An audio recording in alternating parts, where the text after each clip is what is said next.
Hello, welcome back to another edition of Hobby News Daily. I'm still Danny Black, but today I'm joined by my friend Jeremy from CIA Auctions. That's Collector Investor Auctions. What's going on? How's it going, man? Thanks for having me. Appreciate it. Yeah, no, I really brought you on here just so I could get you to tell me what the final bids are, so I can bid $1 more on every.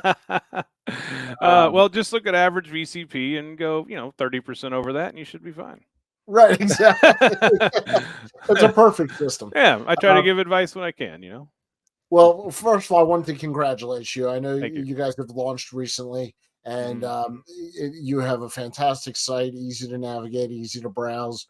Why don't you tell everybody, first of all, your background and kind of in the hobby and what led you to CIA auctions? Yeah, sure, man. Well, I appreciate that, first of all. And my background is, for those who know Christopher Sewell's YouTube channel, Baseball Card Collector, Investor, Dealer, in that order. I'm known as the Texas Snowman through the channel. And, the way I got started in the industry was I opened packs with my dad in the 90s. I remember one of the first cards we opened was a 1991 Topps Nolan Ryan. And my dad said, "Boy, you better keep that nice and don't play with it because it's going to be worth something today, someday." And we know it's like 10 cents or something, but anyways, so it got me hooked. I was like, "Oh, that's so cool, the nostalgia of it." And I did it with my dad, and it just the memories of my father and stuff. And so, long story short, I really got into it early, 2010s, 2012, maybe 2011. And shortly after I got into it, I had bought a deal and I posted it on Craigslist. And Chris Sewell called me and he's like, "Hey, I'm interested in this deal." I was like, "Right on." So, the funny thing is, I lived in Arizona and he lived in where did he live? California on the coast somewhere. And With him, it's always a different state or country. I know he Yeah. moves a lot, man. Long Beach, Long Beach. Okay. But anyways, so I posted it and I was like, "Yeah, I mean, I can meet you halfway if you want." I'm like 4 hour drive, and he's like, "Well, why'd you post it here if you're in California?" I was like, "Because I'm in the desert and there's like nothing near me except for Vegas, and that's a long drive." So I posted it in Vegas and here. He's like, "Oh, okay." So long story short, he came out, looked at it, bought a couple other deals, and he's like, "Man, why don't we just like partner up because you find so much stuff? Let's just do it together." So we did, and the rest is history. So just kind of morphed from being a collector to, man, I can't keep collecting if I don't sell some stuff, so I'm going to sell this and keep this. And it just morphed and morphed and morphed into what it is today. And in my heart, I'm still a collector. I love to collect, but I have so much stuff and I buy so much. And I'm a collector, investor, auction now dealer. So morphed into that. Well, I think it's awesome. When you decided to start, I mean, there's obviously other auction houses. What did you decide you want your lane to be? What do you see as your strength? How do you define your CIA? That's a great question. I feel like everybody kind of morphs into their own niche, if you will, in a way. Like Greg Morris, for example, is known for they just rock and roll on high grade raw that may or may not make sense to grade, kind of that gray area. They're the undisputed kings of that, in my opinion. They are. I think in a lot of people's opinion, other places are known for other things. You know what I mean? So like REA is huge with pre-war. People love going to REA for really awesome pre-war stuff. So everybody has their own thing, and I know my heart belongs to pre-war also, but also 50s, 40s, 50s, 60s baseball. I also really enjoy vintage football, and there's really nothing I don't like. You know what I mean? I love modern stuff. I love like the triple threads. I love that. That's one of my favorite things to collect. Triple thread autos. But I feel like the niche is just kind of going to come. But in answer to that question, I think the number one thing for me that in my mind when I started the auction house that would separate me from others differently would just be like I value people so much more than I do a transaction. And I'm not saying others don't. I'm just saying like for me, like I care more about the relationship than I do about the dollar. Honestly, like I want to make sure everybody feels like they are just absolutely red carpets rolled out, and I want to do whatever I can to make everybody feel that way. And just being honest and legit. Like, I mean, if there's if there's a card that has a super hard to see crease in it and it's raw or wrinkle or something, I want to disclose that and say, hey man, look right here, you can, if you can't see it, there's a wrinkle right there. So when they do bid on raw stuff, they can bid in confidence, like, hey, if there's something wrong with it, he's gonna over tell me what's wrong with that. You know what I'm Right. saying? So I would say that that's the biggest thing I would say is just honesty and integrity in the industry. And I'll say that's so true because you have a Carlton rookie, you have Mhm. one graded and one raw, Mhm. and am we'll see. But the raw looks so good. Mhm. It's hard for me to not want to bid on the raw one, Mhm. with the description, and it's very helpful. Good. Yeah, Yeah. good. Glad to hear So that. Like on the first auction, there was a Bird Magic rookie, and it looks. I put on there. Looked. I think you saw that one, right? yeah, It looks VGX, but I put, the perforation still attached. But when you hold it up, it's flimsy, so technically it has to be called low grade. So it's low grade. right. And it ended up going for a really respectable price, regardless. But that's just always important to me. Like I don't want to hide stuff. I want to disclose stuff. You know what I mean? Well, I think everybody's first choice would be face to face, hold it in your hand. I Oh, mean, absolutely. if we could be on the Jetsons and fly around and do everything that way, it would be first choice. So the second best thing is transparency, Yeah. is showing it, and that's one of the cool things I love about the site is being able to actually dig into that. And so to me that would be one of the things I definitely think is a specialty of you guys. Yeah. Thanks, man. Appreciate it. Yeah, absolutely. So when you put together an auction, um, it's touching more than one base. Yeah. Well, first of all, you do two different auctions right now. Hmm. You've got two going on. You've got sports cards and comic books, Hmm. right? Yeah. Can you Sports just cards. yeah? Can you just talk about the two auctions? Yeah, yeah. So in the first one, I wanted to do one smaller one at first, just to test the waters, dip the toes in. I think it was 124, I believe, items in that auction, and I did a sprinkling of comics, maybe 25 comics or something, and then mostly all sports cards. There was a few like a Star Wars a card. One of my favorite things was the Chevy Chase Caddyshack auto Ty Webb. That was awesome. I just love that. But it's funny because when I started the auction, Chris and I talked a lot, and I was like, I don't think I want to do non-sports. Not yet, not yet. Eventually, we'll get into Pokemon, Magic, and Disney and all kinds of different things like that. Star Wars, certainly, but I didn't plan on doing that. But it's amazing how when you start, things fall in your lap. Things morph into whatever it's going to be. Like you asked me earlier, what's your niche going to be? I just want my niche to be I love people and I want people to come and buy and feel like they can do so in confidence. That's my niche right now. Okay. It's not even a niche. That should be how everybody does business. But that's all I got right now. I want to be a place where people can go. There's a lot of different things.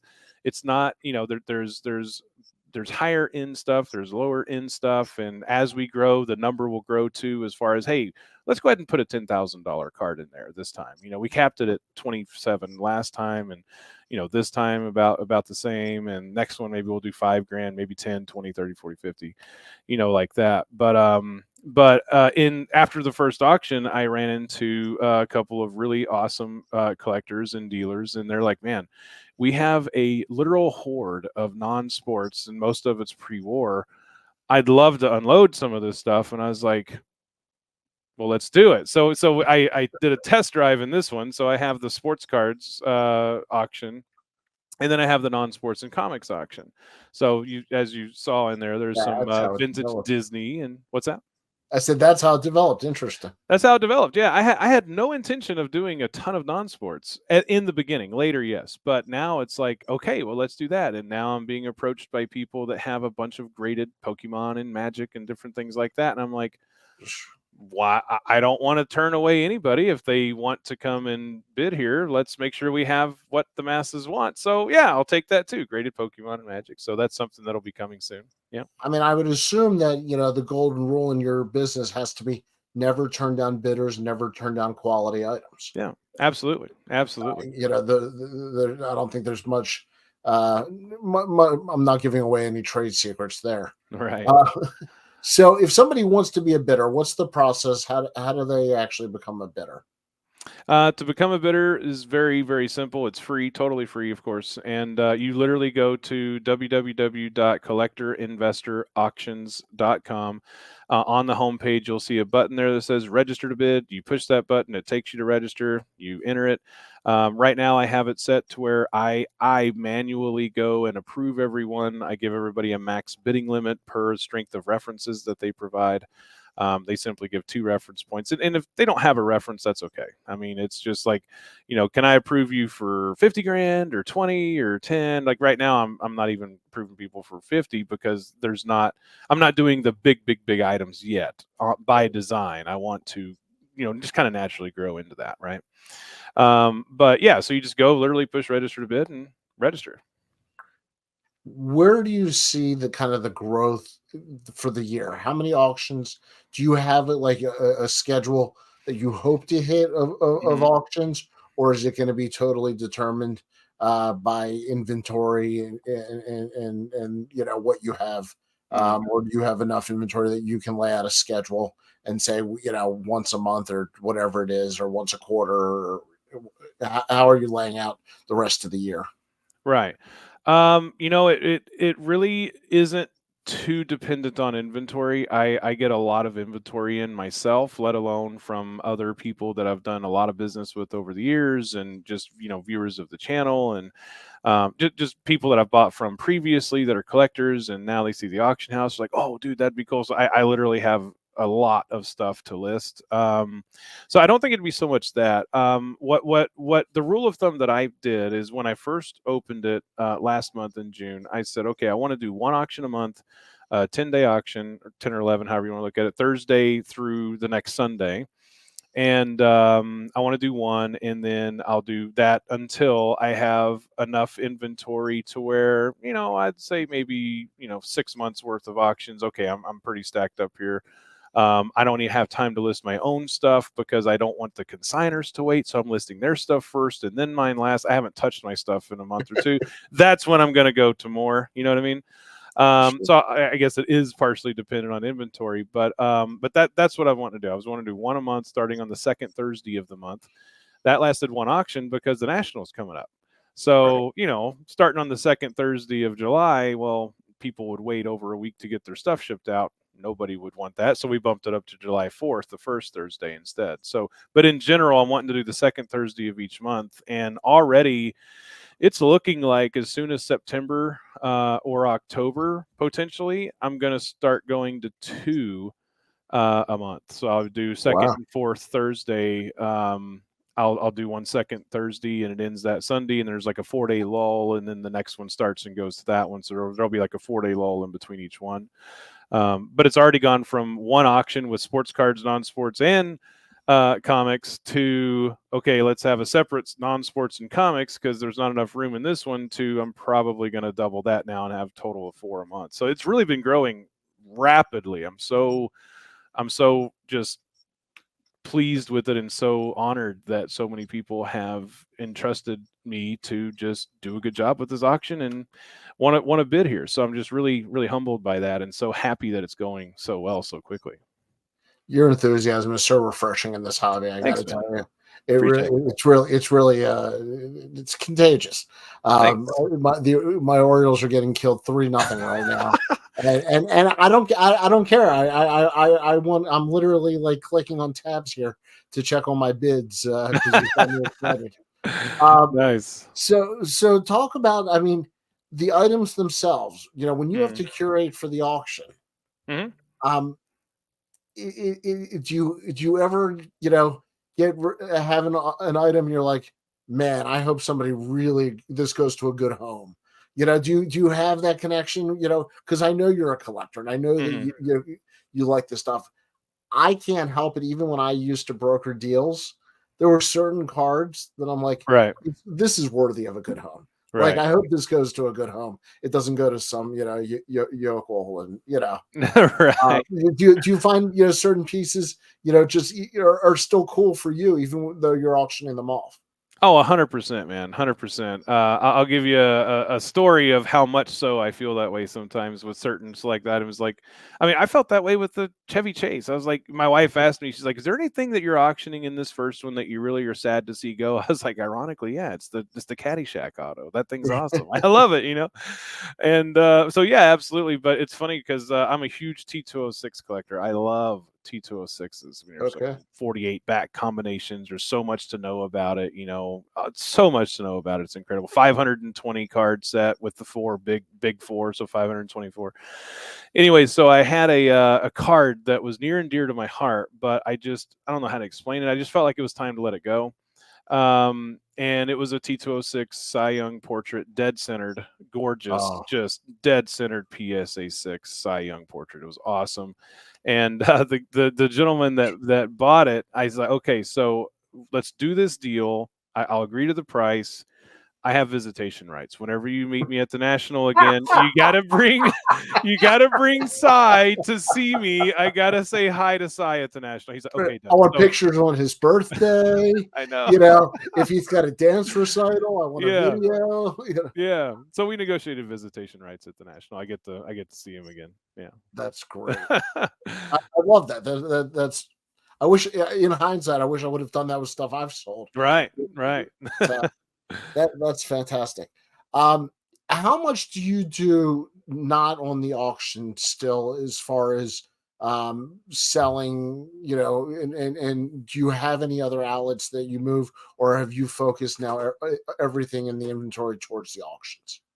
Man, great question. I've only had one so far, so that is still being developed. I would say is the best answer for that, most accurate answer for that. But to answer that, I mean, before, I mean, I have a network of buyers, collectors that I'd sell to, or a network of other dealers that I'd say, hey, man, I'll give you a little bit of room to make some money. Here you go, and sell a ton of great stuff to dealers. I have other dealers that were bulk dealers, and they loved like vintage commons by the thousands, or autos and jerseys that were just tons of them that were under $20 a piece, and they're like, hey man, I got like 500 of them. Here you go, or 1,000 refractors. Here you go.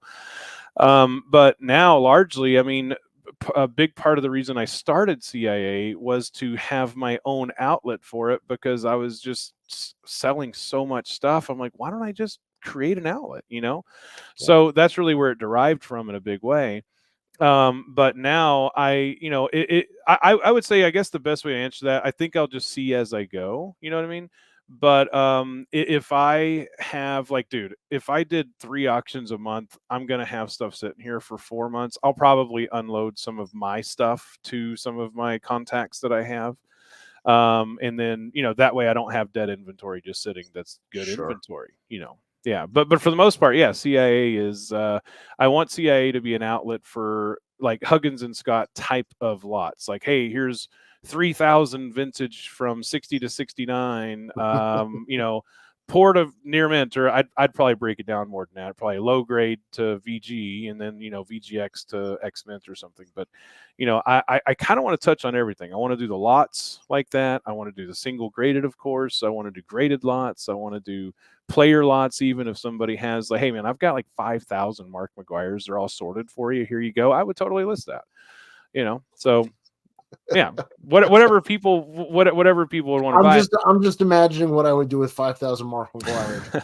And it's funny because I was with Chris when he made a purchase of I think about 1,000 Keith Hernandez cards. Oh yeah.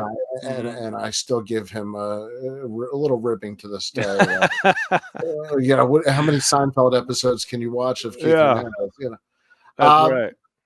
By the way, Seinfeld can be used in any situation in life. It's just Absolutely. a rule. Okay, let's talk about personal collecting. You said your pre-war T206. I believe that there's a card for kind of every generation throughout history of cards. Mm-hmm. Take out the Wagner. Mm. That's chalk. That's easy. Mm-hmm. Okay. Pre-war, what's the next most recognizable card, do you think? You mean value wise? No, or not just value, but recognition. that people would look at that card and say, "Oh, that's cool." That. Yeah, I would say besides the Wagner, because the Wagner's so famous, I It's mean, the so much the the bigger. Sherry Yeah. Maggi is not as famous, right? The 33 Gaudi La Joie is not as famous. I mean, it is, but it's not as big as the Wagner, right? So, I mean, I would probably say, like, obviously big price difference if we're not basing it on price. Probably the 33 Gaudi Ruth, right? There's my There poster. you go. There you go, right I there. might Yeah. I might not have a real one, but I stayed at a Holiday Inn Express last night. Uh, Nice. that's Hope it funny was you said comfy. that. I actually you, I love talking about cards that are cool, Yeah. that are not. Listen, the '89 Upper Deck Griffey, I Mhm. think is the card of that generation. The '52 Absolutely. Mantle is Yeah. the card of that generation. Yeah. That Absolutely. doesn't make it my favorite card of the generation. It can Right. still be cool. I don't want to knock that card. I don't want to knock the Wagner, Right. but I like to elevate other cards that are cool as well, Yeah. and talk about those. Yeah. And Uh, any one of the four, Roosts in that set, it's just an iconic card, right? Like a lot of people know that one. Maybe the green portrait Cy Young would be up there, as well. But yeah, I mean, I think the most iconic and recognizable would be the Wagner, and then the 33 Gaudi Roots. That would probably be the 1-2 for me, I would think. Yeah. what do you think about the gold border sets, like the match? T205. Yeah. Yeah, I think they're awesome. I mean, they I think they're don't have beautiful. they're gorgeous. They're gorgeous. I mean, they don't have quite the following that the T206s do. T206 is I mean, that's the following for pre-war. I would say that and It's the 33 monster Gaudi. for a reason. That and the 33 Gaudi are the two kings undisputed in my opinion. But T205 is just a beautiful set, and I think that is up there as far as one of the top five. I would say you got T206 Gaudi, and then there's a grouping of a lot of different ones that you could put in the top five. Arguably, some of the caramel sets, of course, the T205. I love the play balls personally. I think they're awesome. So yeah, but I would say T205 is just an amazingly beautiful set, and it also has some rare cards in there too. So it's just pretty cool. I like that set a lot. Which one do you like more, 6 or 5? No, it's okay. The Mathewson is one of my favorites. Beautiful card. Thank you. I think it doesn't get its due on that, and I mean, I know it's obvious and going a little bit newer, but 51 Bowman is needs to be part of like baseball card education. Absolutely. I Yeah. think I think you have to work backwards. If you were to educate people on and getting into vintage, hmm would you start? And this, I honestly don't know. Would you start with the early cards and work forward, or work forward to backwards? I would probably work from like 50s up because they're so much more they're much easier to identify and follow, and there's way less like oddities and rarities and back combinations that make it, times, 10% more to 100x more. There's just way less things to know about it, you know what I mean? So I would probably start 50s, 60s, 70s if somebody wanted to get used, like showing somebody the ropes as far as vintage cards. Definitely 50s to 70s. Yeah. It's definitely it was, they had that theft recently, and it was such a shame. And Yes. I just, want to shout out to everybody involved. That I hope everything's, recovered. But if you notice, the bulk of in those pictures of cards are, mantles, 50s, 60s, Mm, 70s, star players. mhm. I think that's the era of cards that the hobby kind of relies on. I think that's kind of Yeah. everything's almost an offshoot, and I feel like Yeah. that's almost the foundation of the hobby. Do you find that when you're selling to people, is that kind of always something you can count on, is the 50s, 60s, and 70s vintage? Yeah. Well, first of all, if I mean, I so hope somebody can. I hope these guys like go to the wrong person and they're discovered and he can get his cards back. You couldn't ask for a Amen. better guy, man. It happened to such an amazing person and personal friend of mine. Like, I just hate that happened, and I really hope that they are found out and those are returned. For first and foremost, hopefully somebody can get a lead and share it with him or the authorities and just find who did that. So terrible. I mean, just gut wrenching. Just so Yeah. terrible. But I actually forgot the question because I No, no, was starting up I on was that. just saying that the vintage of those 50s, Oh yeah, 60s, and 70s seems mm-hmm. to. Is that something you can always rely on in the 100%. hobby, no matter what's going on? Is stuff that'll have velocity and sell? 100%. Yeah. I mean, I can never have enough Mickey Mantles or Hank Aaron's or Willie Mays's or Roberto Clemente's or 67 high numbers or 52 high numbers, or, you know what I mean? Like, I can never have enough of that. There's certain years, certain cards, especially, that if I had 500 of them, I mean, I could sell them all like right now. You know what I mean? Right. So absolutely, man. I would say 100%. So yeah, absolutely.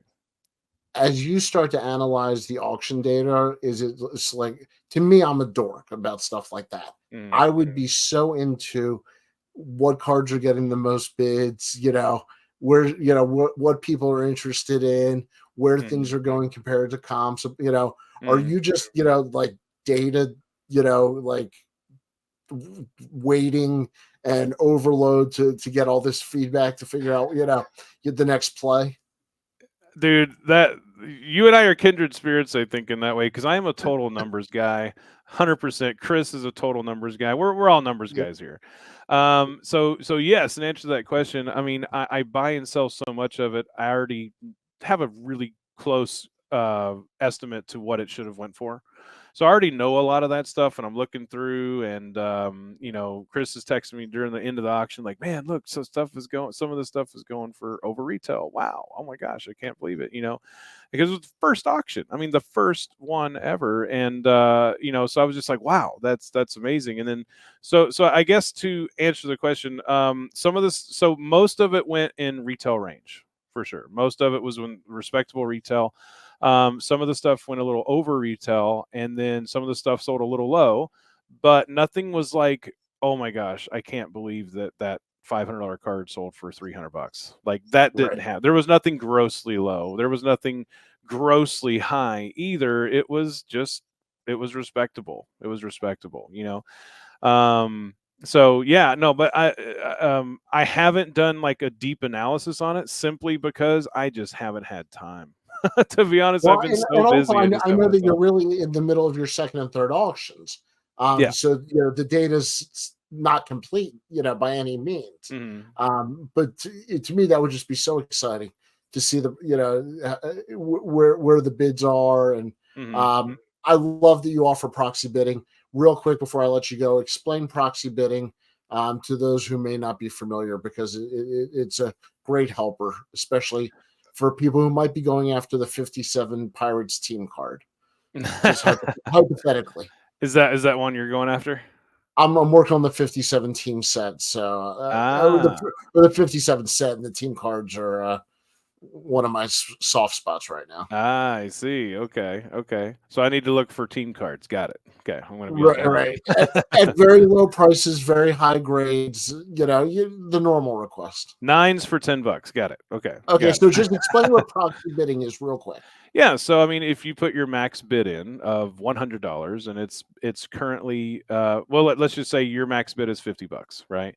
And the Yep. current bid is $20, and somebody else's high bid is $28, then it is going to bid up to beat that previous max bid, and it would go to the next increment. So say it's $2 increments at that point, then the high bid was 28, your max bid is 50, then it would put your bid at 30, which beat the previous high bid by the lowest increment possible, $2. And if anybody else bids on that item, then then the system will bid will out they'll automatically get outbid. But if they do a max also of, let's say, $45, then your $50 max bid would still be the winner there at that time. If somebody else bids, say, $70, then it would bid up to 50, and then the next increment, which I don't know, say $5, so it would bid up to 55. You would now be outbid, and theirs is the king at 70. So it just helps go a lot smoother and faster, and it's not a waste of time to have to go and bid one Right. more every single. What I mean? It just helps for that. Mhm. And as I was getting used to the site and everything, I was like, oh, let me, put a bid on this card, let me bid on this, let me bid on, and then it got Mhm. serious. And then I got the email, somebody outbid you. Let me tell you something. That's CIA email. Okay. The He's dreaded serious. CIA email, man. Yeah. Yeah. So, you've been outbid. So, go back in there and forget the clicking. Let's put in a proxy bid. Let's put in a max bid and let's win Right. this thing. So, I love the site. I think you're doing a great job, Jeremy. I'm glad to have your support, your sponsorship, and as we get to know each other, your friendship, is something I really appreciate in this hobby. It's what brings people together. And Absolutely. so, keep on doing everything right, as you have been, and you've got a fan and a supporter, from me and Hobby News Daily. Thanks so much, man. I appreciate it and value you and your friendship as well, man. And I'm so happy to be on. Thanks so much for having me. Well, absolutely. To everybody else, we'll catch you next time, hopefully with full electricity on Hobby News Daily. And Jeremy, thanks again. We'll see you later. Take care. Bye, guys.